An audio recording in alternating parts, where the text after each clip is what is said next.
Hi, it's Corrine. Thanks so much for stopping by. Today I'm sharing a handmade A2 sized card. So this is 4¼ by 5½, and it's a landscape style card.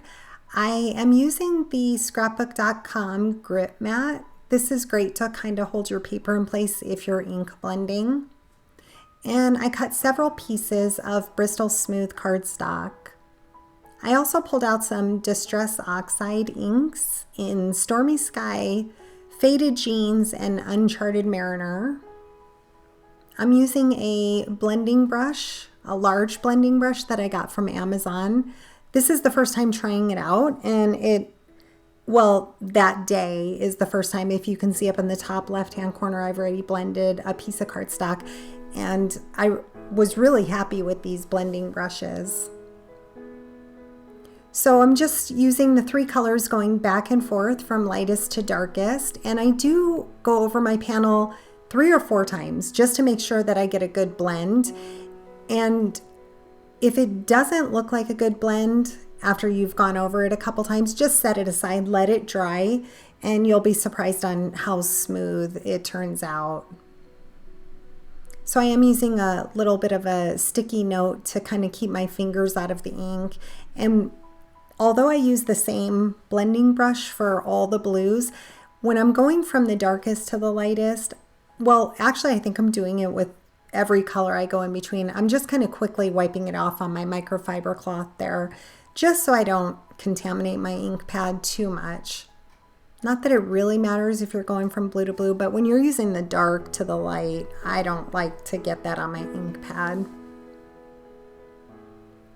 So I just set that aside, cleaned off my work surface with a little bit of alcohol, rubbing alcohol, and a microfiber cloth.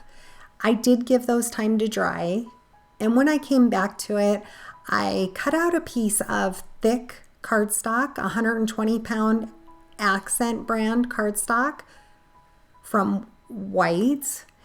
And I'm using the Simon Says Stamp Artwork Grid Plate die. That's one of my favorite dies to use.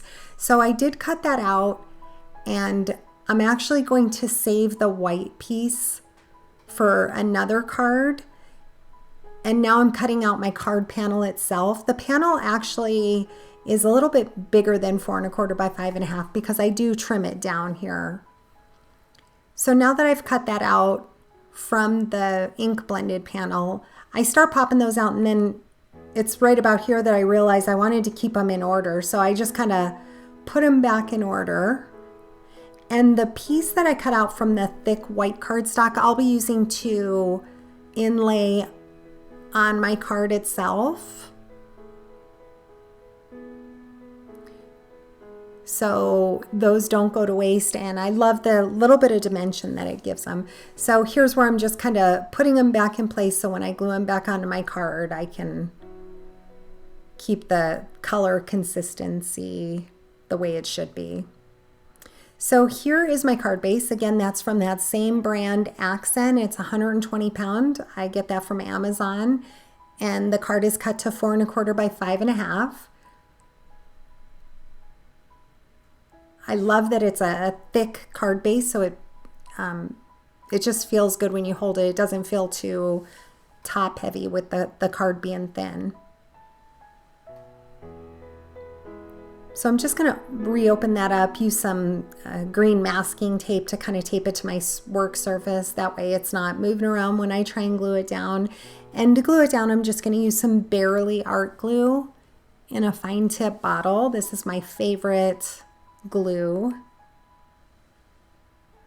And with that fine tip bottle, I'm able to just get a little bit of glue so it doesn't kind of squish out everywhere. So I will put some acrylic blocks and some paperweights on it. I do let that sit for a little bit, even though I edited that out.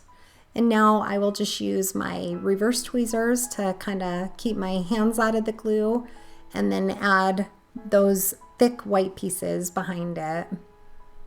And I do like, after I glue my ink blended pieces back on, I like when you look from the side, you can see a little bit of white. It just gives it a little more interest to the card.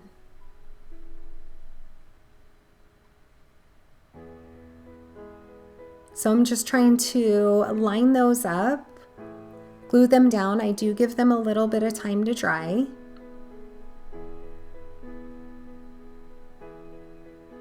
And here I'll give you a close-up look, how you can just see that little bit of white pop out. I love the look of it. So I pulled out the large U from Reverse Confetti. I glue a couple of black pieces just to give it a little bit of dimension. And then I use some silver glitter paper to cut the inside piece for it. Let that dry. I used a bunch of Concord and Ninth papers, and this die, I wonder if I wrote it down here. I'll have to come back. I'll put it on the screen what this die is. Oh, it's the Stitched Flowers die. So I'll have to put it who the brand is, but these are super cute dies. They have some great detail to them. And I'm just using a small ink blending brush. Also, I got off Amazon. Those are really great. I think they come in a pack of 12. And hopefully you can see some of the colors here that I use from Concord and Ninth.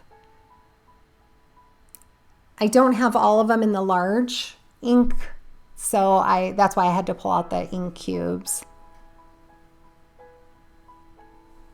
So I'm trying to, when I'm ink blending, I'm trying to put a little bit of extra color at the bottom of the flower or one side of the flower just to give it a little bit of gradient look. And these wanted to slide around a little bit, so I'm just using a stylus to kind of hold it in place on some of them. Again, just trying to keep my ink or my fingers out of the ink.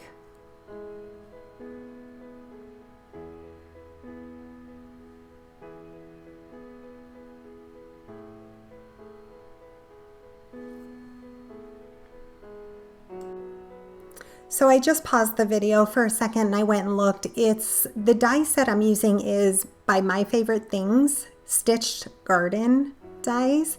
And when I get an idea or maybe get a new product, I like to just cut it out from Bristol Smooth cardstock and then I'll set it aside in a tray. So I had cut a bunch of these the day before, and I like to just kind of have everything ready when I'm ready to sit down and make a card. So sorry about that I had forgotten, but it's My Favorite Things Stitched Garden die set. So I just ink blended a bunch. I ink blended some of the stems to the flowers, and now I'm just gonna glue some of the flowers together. The Concord and Ninth colors, they all go so well together, so it kind of takes the thought process out of it. That's why I like to use their inks along with their cardstock as well. So I just did a bunch of colors and I'm just kind of laying it out, trying to decide what looks best. And I knew that I was going to use the U.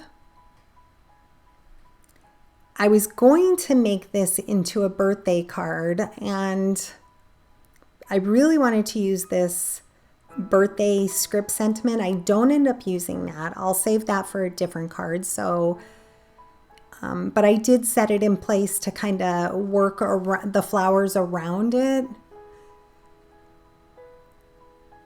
But I really wanted to use the silver glitter paper in the word you, and it just did not look good with the birthday. So I just skipped that all together. And I had my niece in mind for this card. So instead of making it into a birthday card, I made it into a love you card. So I'll pull out a different die set for the word love in a little bit here. So I'm just continuing to use my reverse tweezers, my liquid glue, and just placing them down, just trying to even them out, even the colors out. Some of them I do use dimensional foam behind just to give them a little bit of dimension. And then others I glued directly to the card itself.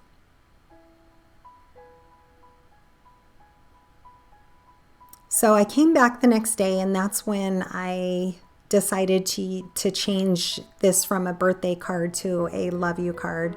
And for the alpha dies, I pulled out a Marianne Design alpha die. This I've probably had in my stash for 20 years. I love the font on it.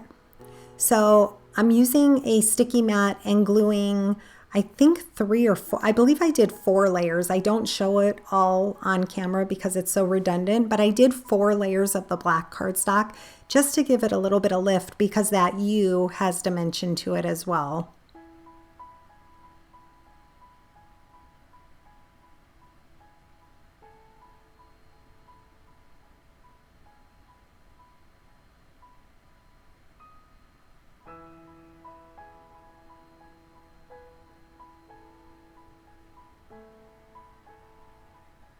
So for that U, I'm using a little bit of dimensional foam tape and then a little bit of glue as well because those some of the flowers have dimension to them. So I didn't put any foam tape behind where the flowers were, just liquid glue for that.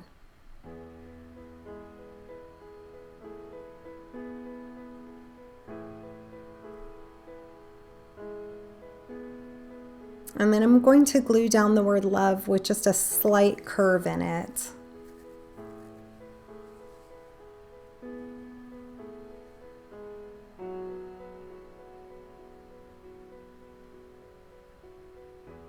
I could have put some easy removable tape over once I got the word love in place. I could have put it over there, glued it all at once, but this was easy enough with my reverse tweezers. Again, setting some paperweights on that and giving it some time to dry. And now this was the funnest part to me.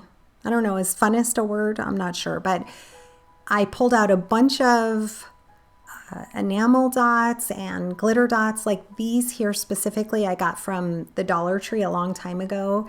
And then I have some Melissa Francis enamel dots, just what I thought looked good. I did a few of different ones. I did a couple white ones in there as well. So I'm just kind of holding it over the flower centers to see what I like. I mix and matched them a little bit. And then I used the same glue to glue those in place.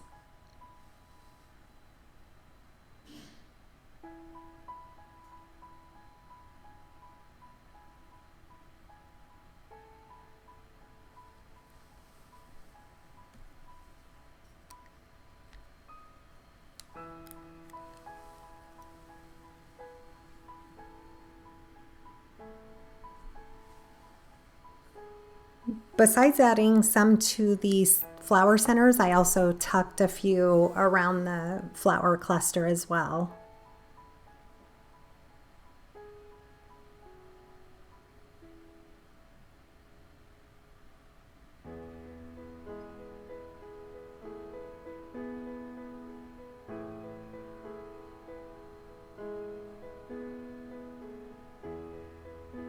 I pressed that down with my bone folder, gave it a good crease, and here's a close-up look of that card.